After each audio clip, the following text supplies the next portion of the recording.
Chinese division. Here we've got a best of two match between TongFu and Team FanTuan. This was going to be played a little bit later, but we got the match pushed up due to DK apparently disbanding. I haven't heard it from any other sources but the admins here, but yeah, they're no longer in the tournament. So they're got a 0-2 for all their matches. Everybody in that group takes a 2-0 win. And yeah, otherwise, yeah, we're looking at two matches for today: TongFu versus FanTuan, and then later on FTDB versus Buster, which should be fun as well. For those who don't know FanTuan, a lot of the Hyperglory team members are participating here. We've got ZSMJ pretty hot in July. It's going to be really fun to see these guys in their new environment here in 6.85. Once again, thank you guys so much for tuning in. I'm Blaze, and let's hop into that draft. So, we're going to be seeing the Wyvern first pick come out of TongFu. LPC loves this hero. I think he played it both games that I cast yesterday, and yeah, he's able to accomplish quite a bit with it when he's not cold embracing his Queen of Pain to death, you know. Stuff happens, but you gotta rag on him a little bit about stuff like that. Anyways, yeah, so we've got Wyvern, Ember Spirit, a good duo to really hold the high ground and in general to find fights in an AoE sense, but they're not going to be that great at controlling the Slardar here. I think Ember might be better suited mid lane against the Queen of Pain, so that you can roam in with, like, I was going to say Night Stalker Wyvern, but they ban out the Night Stalker, of course, on the side of FanTuan. So Wyvern +1, whatever it may be. Ogre Magi fills the Night Stalker role, though he's not as good against the Queen of Pain. Skywrath Mage? Not in this kind of a game, I don't think. Anywho, we've got the Slardar Quap on FanTuan, so it's not like they're coming up empty-handed. While I'm talking a lot about the Wyvern Ember, I think Slardar Quap is probably consistently better. They just bring so much to the table. Not really high synergy between them, it just is two heroes that punish enemies that clump up significantly. So you get Blink Crush, you get the Sonic Wave Scream follow-up, and you definitely don't need a vacuum to set that up, so they're going to ban out the Darkseer as well. Meantime, TongFu, they've done this multiple times before. Second phase, they often ban out the one-position carries. There's actually only a few frequently picked one-position cores in the metagame right now, so it often forces their opposition to diversify their hero pool and show something a little bit different. Slardar, though, enables a lot of heroes to succeed. Wind Ranger's okay here because of the physical damage and the negative armor, but honestly, you probably want a hero that does a little bit more in terms of farming creeps. Like, if you go Maelstrom or Wind Ranger, she can still flash farm waves and jungle a little bit, but you really just, you don't get to take advantage of a greed factor when the fighting's not going on, so you want something a little bit different here. Alchemist's still okay, but of course in the pool. Bristleback, for some reason, is coming to mind as a decent pickup here. Ursa's been picked up a lot, actually, pretty recently, so I'm curious what we're actually going to be seeing here from ZSMJ, presuming he's still in the safe lane. He has run some blink rushing safe laner, so they could run Slardar safe lane and then go for an off laner that will just have better control factors against the Ember Spirit, very quick disables, probably what they're looking for. A Beastmaster's not too bad. Things like that could be pretty solid, but it really just depends on the momentum they're looking for. Do they want to push? Do they want to farm? Do they want to find the late game, or do they want to really force the issue in the mid game? For now, they've got really good Roshan potential. Fighting around the pit should be really good for the three heroes they've selected. FanTuan also have the amp damage, so they can make that go down really quickly.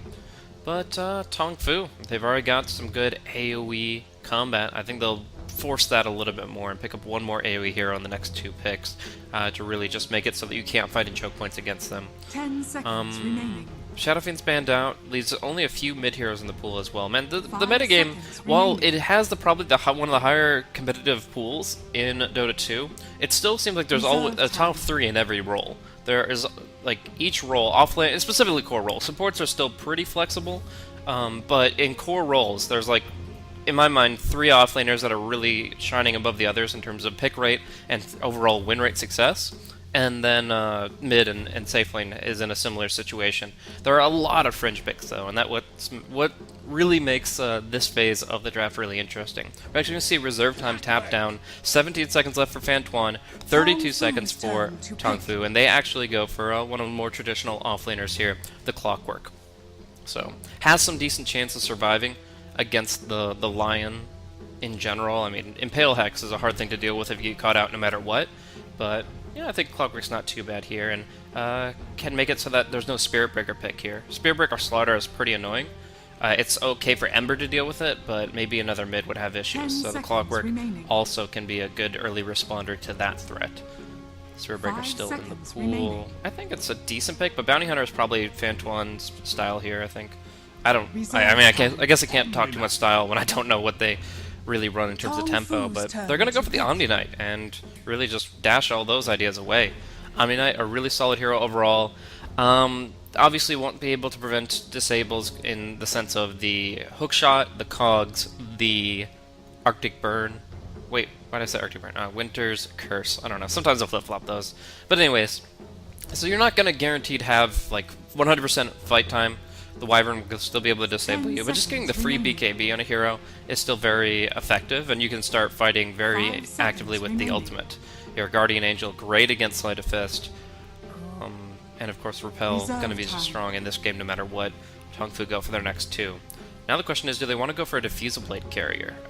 Generally a must-have against an Omni Knight, but for now just going for the Rubik and Radiant team back. controlling their support lineup. So Rubik, Wyvern, not the most aggressive duo, to be honest, but they have some good potential here. I mean, Stealing Crush could be amazing for Rubik. Even just something simple like a Blink or a Lion Impale will be pretty solid. 10 seconds remaining. So we'll see them go in and try to make some cool things happen here. I think they're 5 looking for Zex seconds Bingo. Oh, remaining. they got the Clockwork for Zex Bingo, so he'll be okay. TongFu's turn to U9 ban. and Shinkyu have been kind of swapping roles a little bit here, but Shinkyu is mostly the safe lane Ember Spirit player. U9 probably wanted something like a Templar Assassin, but that's of course going to be banned out here. And Wind Ranger will be actually taken out by TongFu too. TongFu's turn I to mean, I pick. mentioned it earlier as a possibility. Obviously, Repel and Windrun is great, but they're just going to go with something a lot simpler, and they're going to start TongFu's turn to deathballing. pick. See, the thing with an Omni Knight draft is essentially you have a ton of 5-man potential as soon as Omni Knight hits 6. So you might as well just put a hero on the front line to start breaking those towers down and have the Slaughter sitting behind him. If they ever try to go on the Viper, Omni's got the heals. If they ever just go for like a full-on movement with tower defense, Slaughter is going to initiate. I feel like once Blink comes online for Slaughter, Omni Knight 10 gets seconds 6. remaining. It's going to be TongFu that are really struggling here. So I'm curious how they draft 5 around that, seconds remaining. knowing what they're up against here. Offlane, no. Reserve time. They don't want to put anything duo with the Clockwork. They have to solo that, and they're going to go Razor for the mid lane here for U9. So, overall, it's just early game fighter versus the early game fighter. Razor versus Viper. It's not great, especially against the Queen of Pain, if that's the matchup, and I think it is. I think it's going to be ZSMJ safe lane Viper, and the Queen of Pain will take the mid against Razor, and Queen of Pain destroys that matchup thanks to Blink versus Static Link. But all in all, maybe the Razor will be okay. There's a lot of single target spells here. Viper Strike, Hex, and Mana Drain if you count it. And I don't think Lion will ever Mana Drain a Razor, but it could happen. And then, of course, Shadow Strike. So the passive of Razor will be strong enough, and more importantly, just the fact that he comes online early is really important for TongFu not just getting run over by FanTuan. FanTuan will hit their stride 15 minutes into the game and try to deathball through the next 10 minutes after that. Remaining. But the Razor is a hero that will be ready to fight around that time in the game. Alrighty, let's go. Oh, it's going to be safe lane Quap. I disagree with this. Razor very clearly going mid, and you're going to put the Viper against him. We've seen this matchup go back and forth, and while I'm confident in ZSMJ's farming capabilities, I feel like the matchup's kind of a wash. We've seen whoever gets boots first generally had the advantage in the matchup, and I guess you'll see the Viper get that a little bit sooner. But honestly, like, since you don't want to put the Lion or the Omni Knight behind the Viper in mid, I feel like you're taking what would be a dominating lane with the Queen of Pain and turning it into a just kind of a wash with the Viper. I mean, of course, the safe lane Queen of Pain will be better against the Clockwork by a small extent with the Blink initiation, but I wouldn't say that it's like a really important factor. I mean, still, the Clockwork can't go anywhere near Viper either. Oh well, their call. We'll see how it pans out in terms of the lanes, and let's just look at the items early on. We've got DDR running on the Omni Knight here. Gonna go for the early Mango and Clarity. This is really gonna allow him to flesh out his mana pool and, of course, spam out that Purification. Got Lion here, Pretty Haw. I've seen some really good plays from him on that hero, so looking forward to what he can do with it. ZSMJ playing the Viper in July on the Slaughter offlane, leaving Paparazzi, the only one I'm not as familiar with here on the Queen of Pain safe. Looking for that no tally start. on the side shot. Trading Bounty Rune for 1, no big deal. It's going to be U9 to take the Razor mid. A Boots first Rubik from LPC. Usually you'll see this maybe go for like an aggressive move into the enemy jungle, and you'll see they did get the wards down, but they weren't able to find anything in terms of a first blood.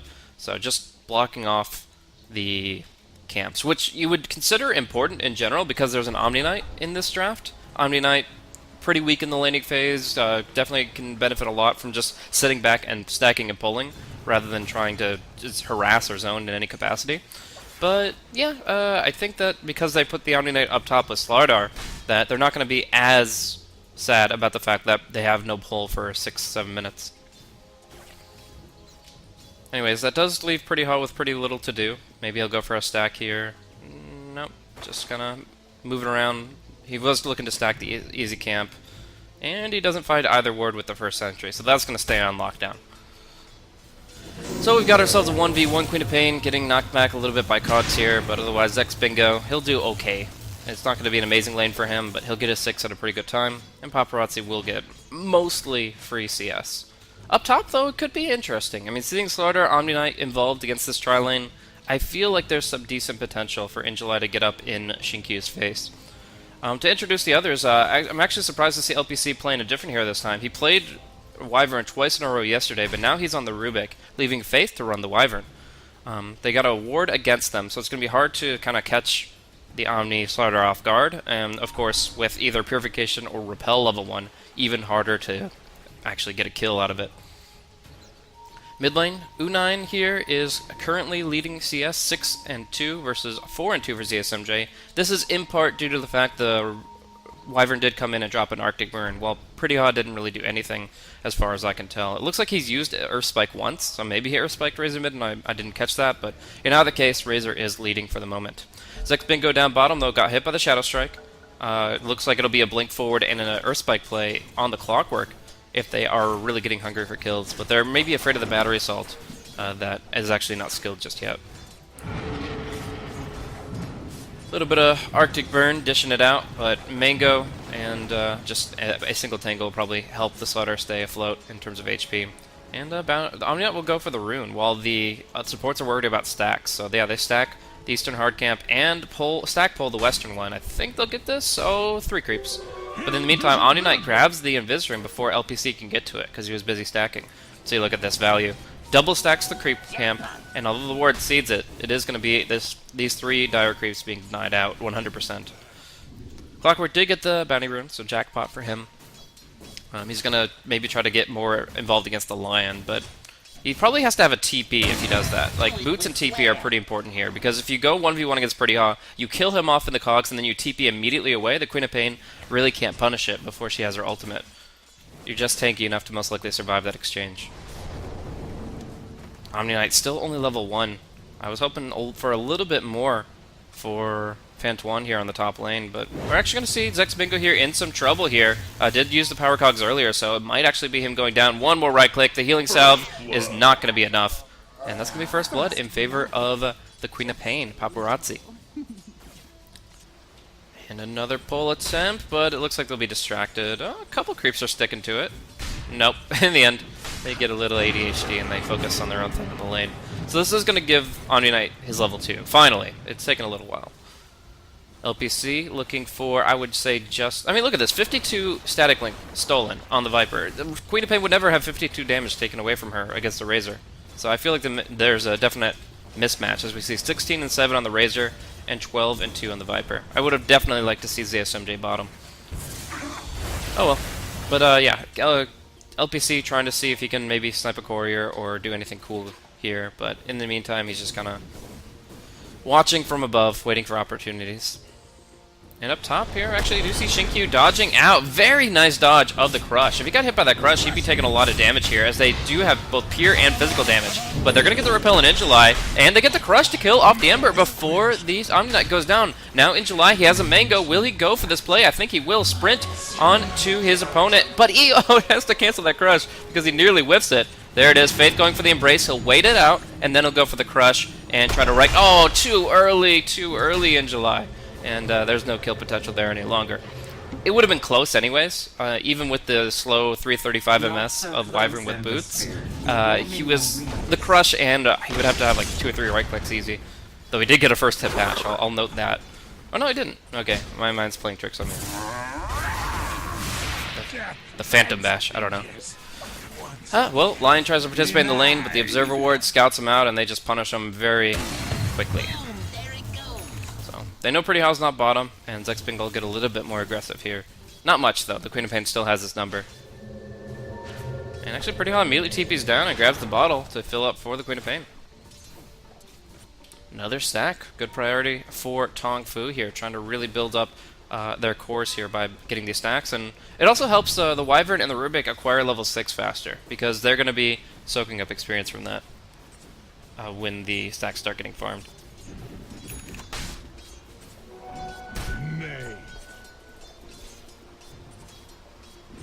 Yeah, it is the same faith from IG.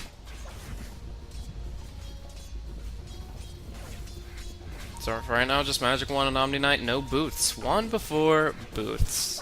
I mean, you are up against 3 heroes, 2 spell casts each per fight, so I mean, you're definitely going to be able to benefit from it and get more purifications out in the lane. But I feel like he might regret not having movement speed. Speaking of, Viper being pulled back into the river here by LPC, and now rotating in just manually. The Clockwork gets the cog play and gets that kill. Now we're going to see a nice little exchange back and forth here. Enough mana on the Omnat to go for another purification play, but Slardar, he probably just wants to heal up on his Tranquils, and then they can go in again. Usually when you'll see that big of a commitment to the mid lane, that's 3 heroes mid, you'll see a greater opportunity to go aggressive up top. And we're going to see that TP come up top with the Purification. Nuke, Paparazzi looking for the Sonic Wave to just burn him down quickly. No more immolation for you. And now Faith gets hit by the Crush. That's a double. And that's what I was talking about. When you have 3 heroes here, you really want to force the issue on the top lane on that Ember Spirit before he had 6. So they rotate the Queen of Pain, they get it done. And that's, of course, very effective. And it just shows maybe a bit of a limitation for this Dire War. They didn't see the Queen of Pain until she was already here. You TP here, and then you blink forward, and it's already too late to get that information. But the reason the Chinese teams, and a lot of teams, will... missing action. I mean, it looks like it's just a quick little pick. Shadow striking on the Rubik, who was too far forward. But the reason they ward so far back is because, of course, if you ward in a more traditional spot like here, or here, it's much more likely to be sentried out. Anyways, we've got a flank happening down bottom. It is a tough target in the Clockwork, but still definitely a possible kill with the DD rune, and they're going to get the initiation they need for it. So, Zexpingo going down pretty quickly, and last hit will go to the Queen of Pain. Yeah. The only thing I was curious about for that Rubik death, it's not how they got the kill, it's why the Rubik was there if he has such good ward vision. They had 2 Observer Wards in the mid lane. I'm guessing the Queen of Pain just blinked in and caught him off guard, but I'm not sure. Oh well, first kill missed of the day. Hopefully it'll be the last. Rotating up here, Faith. Gonna be looking for an opportunity, but I think the Omni Knight will just kind of stay behind the tower and make sure Slaughter's safe to farm the wave. Zexpingo really needs his 6, but they're putting some good tower pressure out. I think they forced the early glyph for the Dire too. Yes, they did. Invis rune for Paparazzi. How far does he want to go with this thing? I'm wondering. Like, if you use your bottle well, you can pop the Invis rune, bottle, and TP all at once to a lane, and that can really catch somebody off guard. I saw a minute phase time though with the bottle cooldown. Oh, look at this stack. Pretty good farm for the Ember Spirit. I mean, they've already tapped into this one, and that's obviously what's helping their levels overall. You see 2 level 4 supports though on TongFu no matter what.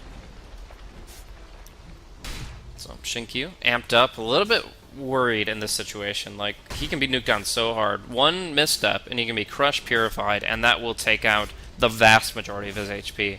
But even with 2 supports behind him, he's feeling a little bit antsy, I'm sure.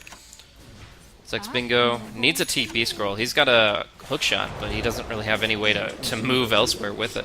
So he needs a Cory out of TP, most likely, because he's not going to get to the side chop anytime soon. We're going to see Slaughter lifted up here. The Omni Knight kind of zoned away from his ally. They're trying for the double chains here, but the Purification, oh, just a repel coming out for the Slaughter. Misses the Crush. This is going to be at least 1 kill, maybe 2. No, DDR pops the one under tower, and Shinkyu trying to TP away from the Viper Strike, but ZSMJ has his number and might have another one. U9 comes on in, though, and gonna scare ZSMJ off. So the Rubik will live, but that pickup on the Ember Spirit. Almost an unintentional bait, whiffing that stun. The Ember had all the moxie to press forward, and ZSMJ punishes it pretty nicely.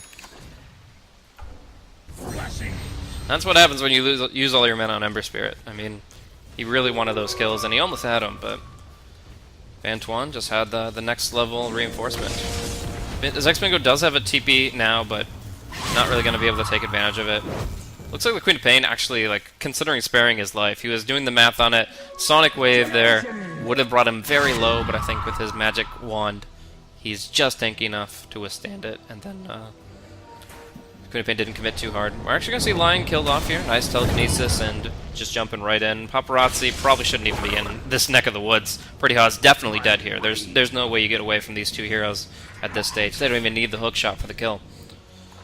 And we'll just look at overall net worth momentum as a result of these kills. We have a 7-4 kill lead favoring FanTuan. We have a 3k net worth advantage right now for the Radiant, but their experience is only here about 500. They're stacking up a little bit. They're putting a lot of heroes in the same place, and they're not taking advantage of the jungle as significantly, I would say. Paparazzi is pretty free to play around here, though. Essentially, the only way TongFu finds a kill on him is either with a really good searing chains from Shinkyu, or essentially the Queen of Pain has to be forced to blink early in the fight, and the Clockwork finds him with the hook.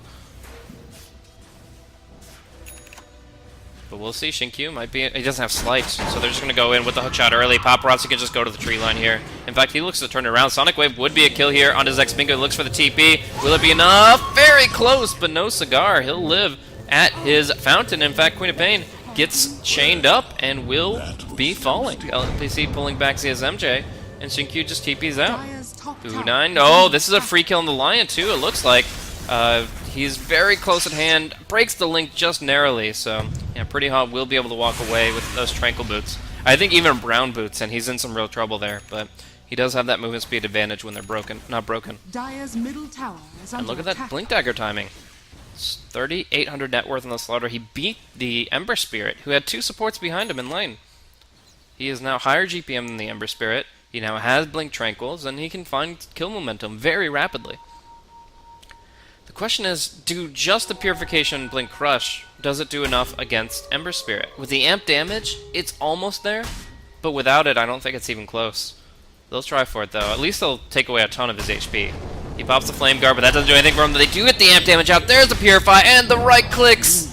Yep, that was a very smart play from Intellect, going for the amp damage. You get a less of a surprise factor and more of a counterplay potential from dropping the amp, but it's worth the cast animation just to increase your damage so substantially. Now he goes out of Faith.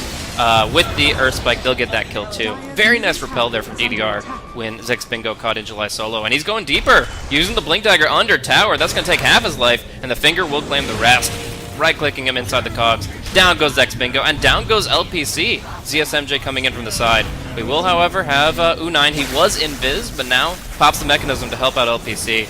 And we actually have an interesting spot there. Lion going down to the Ember Spirit, as he just gets caught under the Remnant there. U9, though, he gets isolated. He just gets slowed down too much by ZSMJ, and they just keep... Faith, what are you doing? Even with your ultimate, this might not be the right play. Omnight still has a Guardian Angel, and he's going to be popping in as soon as possible here. Pops the Guardian Angel. Now they're going in hard. Onto Faith. Onto LPC. Cold Embrace will delay it, but both, I think, are falling. And that is going to be now a 13-6 triple kill for ZSMJ.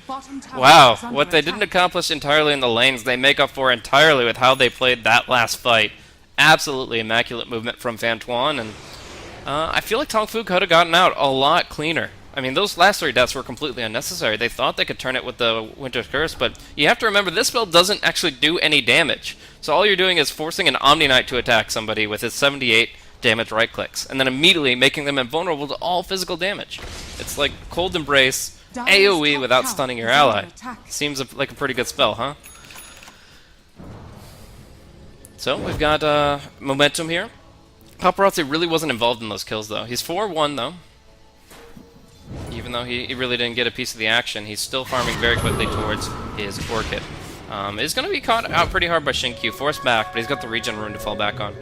And now Slardar looking to hunt Shinkyu. This definitely could be a kill with the Sonic Wave.